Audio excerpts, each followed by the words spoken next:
I'll skip the back and forth, but many people said to me afterwards, that exchange with Senator Graham was the moment my confirmation was sealed. Finally, on C-SPAN Radio's Washington Today, we return to Supreme Court Justice Elena Kagan testifying this morning before House Appropriations Subcommittee about the Supreme Court's budget request. Before she talked about that, she honored the late Senator Lindsey Graham, Republican of South Carolina, who passed away suddenly last weekend. Justice Kagan remembered a very funny exchange she had with Senator Graham during your 2010 confirmation hearing. This was it. But I'm assuming that the question you mean is whether a person who was apprehended in the United States is... No, I just asked you where you were at on Christmas.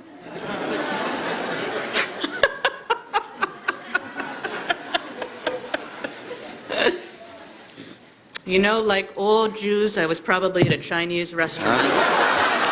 Great answer. That was back in 2010 during the confirmation hearing of Supreme Court Justice Elena Kagan. Here's the justice today talking about the death of Senator Graham.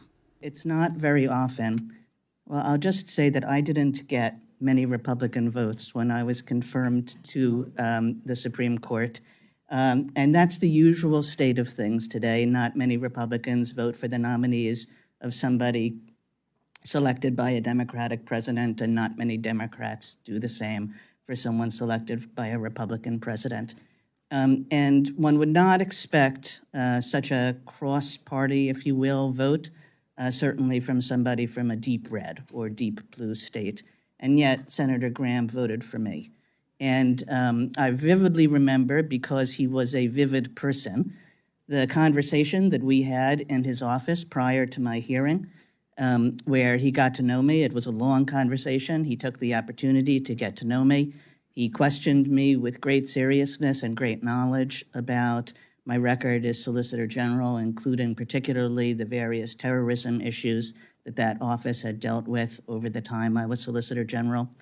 And I still more vividly remember the conversations that we had at my hearing itself. In the last day or so, many people have talked about how funny Senator Graham was. I think Al Franken said he was the funniest man in the Senate. But what I remember about that hearing was that somehow Senator Graham made me look funny, which is a harder thing entirely, by asking me what I had done on Christmas the following year. And I'll skip the back and forth, but many people said to me afterwards, that exchange with Senator Graham was the moment my confirmation was sealed.